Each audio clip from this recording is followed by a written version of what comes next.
She's very showy. I love her very much. Look at the butterflies on the front there, roses. It's reminiscent of what would be in Beauty and the Beast, I think. I'm very picky about the things I brew my tea in, and they have to look good. I like her a lot. She might come home with me. Hello everyone, this is Cynthia Erivo. This is Tea Time with SpringHill. We're about to get into something special today. I'm creating a custom tea blend. Some of these herbs you may recognize, and others we're going to learn about together. Let's get into it. So, fun fact, you will never see me without a teacup. I have many different teacups that I use. There's like a thermal cup that keeps the tea hot all day, and then my big giant mug teacup that I have at nighttime that I keep by my bedside. It plays a big part in my day and my self-care and my health. I am what would be called a tea enthusiast or a tea connoisseur. Both? I think so. Here's the thing, I never use one tea bag or one set of herbs. I mix them together because I want different properties to react with different herbs so that I can create the perfect blend for me. Never one tea bag, sometimes even four. Sometimes teas that are herbs that you have to strain and a tea bag, or two things that you strain together and then tea bag. So yes, this is my wheelhouse. All right, I have these herbs laid out in front of me, and I'm excited to get started, so let's do that. Let's do a skin tea. And that would mean we need a hibiscus. Fun fact, when I went to Egypt, this was what was served whenever you would go into a store, hibiscus tea. It's very, it's like berries. It smells and tastes like a sour berry, almost. I think I might put in 2 teaspoons of that, I think. Biggest lesson that the entertainment industry has taught me is that it's hard to remain yourself, but you should, and it will repay you for it. But I think that's a life lesson, to be honest. Not necessarily an industry lesson. I think the more you can dig into who you are, not be stubborn to change, but finding the core of your being is, once you can hold on to that, everything else kind of flows in and flows out the way it should. The next thing I want to grab onto is butterfly pea. Now, I love this tea because it turns the water blue. So it's kind of fun to look at.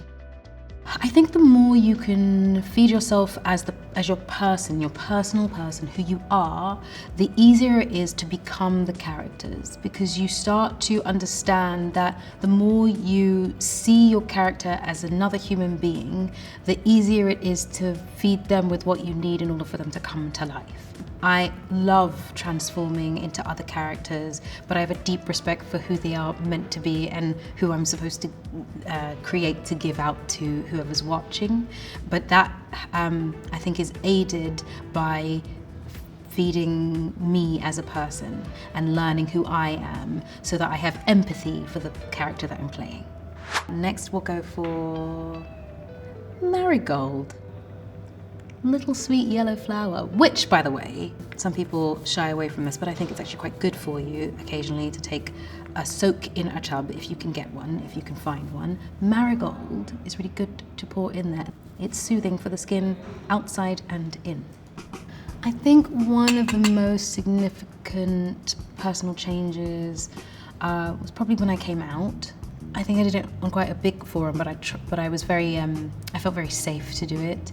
Edward Enninful put me on the cover of Vogue UK for their Pride edition, and I think it was one of those things that allowed me to stop tucking away a part of myself. And because I was able to just sort of be,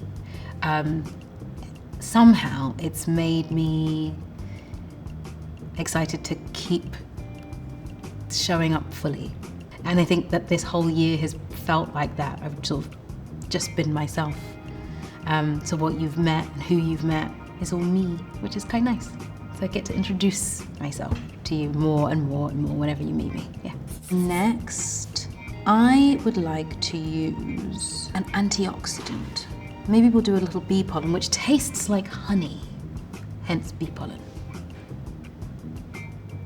We'll do a little bee pollen, not too much because you don't want it to overpower it, and if you like honey, you don't want too much bee pollen and honey at the same time, but we'll do a little.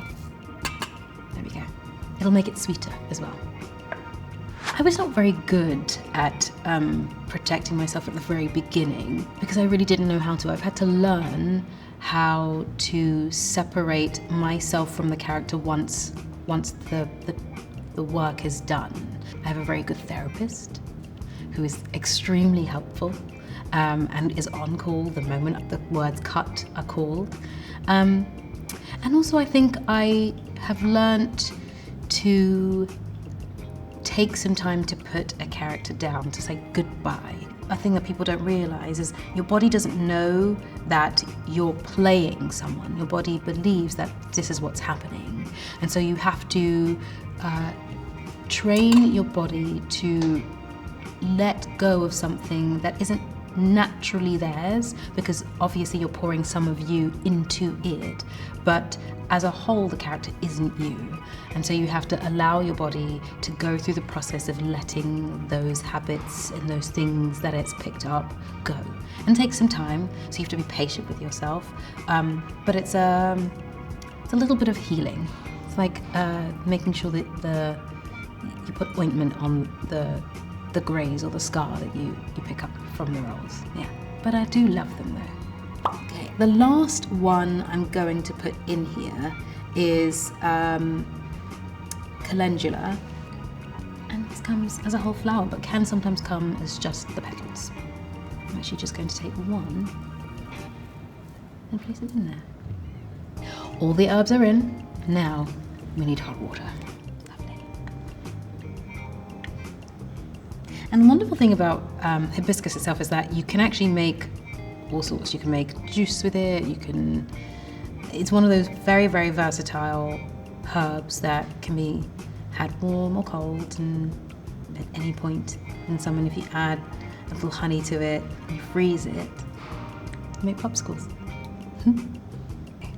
While this tea sits here and steeps, I'm going to spill some of my own tea. Let's chop it up for a minute.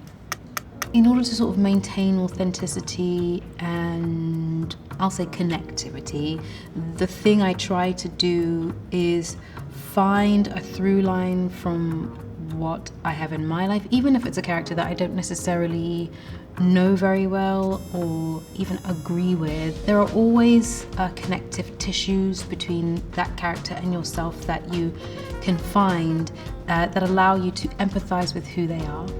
And so you give as much as you can to them. And I want the watcher to feel like they're being told the truth. So I try to be as truthful in the telling of these characters as possible. And when it comes to singing, it really is for me about connecting with people, trying to tell my story through song and hoping that those stories connect with the listener.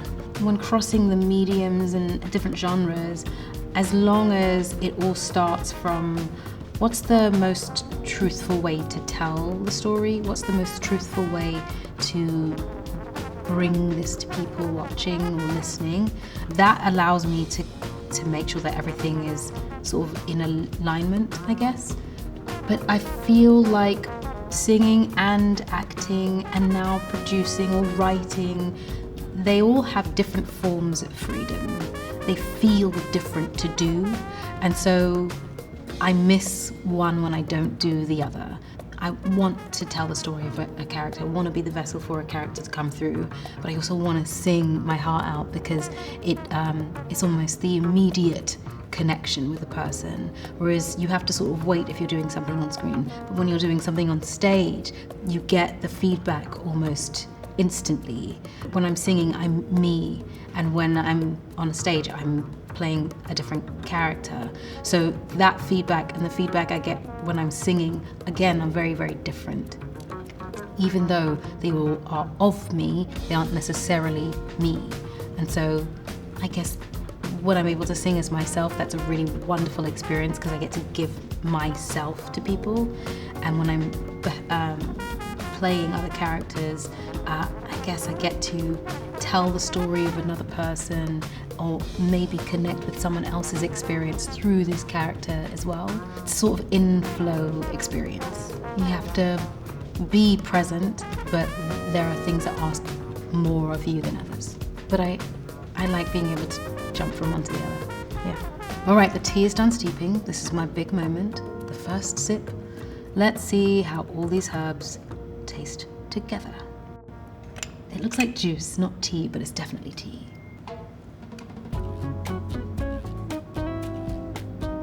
It smells like berries. It smells like berries, and the butterfly pea has like a little, like slightly nutty aroma to it.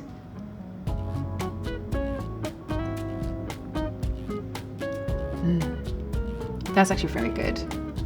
It's like sweet after. Look at this. This is how you're supposed to pour your honey. You're supposed to use this, but I never do. And oh look, how glorious that is. Just enough. What name would I call this blend? Beauty No Beast. Make sure you guys check out my new single, Replay, and Worst of Me When It Comes to You. And thank you for joining me today. It's been very, very fun. This is very much my area of expertise, so I've been at home here today. Before I leave though, I want to leave you all with some affirmations. The first is no is a full sentence. The second is yes is a full sentence. The third is let some things go, there's more room for others. Let the room in your heart be opened if you let some things go. I repeat that because we sometimes hold on to things and we don't realize that there is more around the corner. Yeah. And don't be so hard on yourself.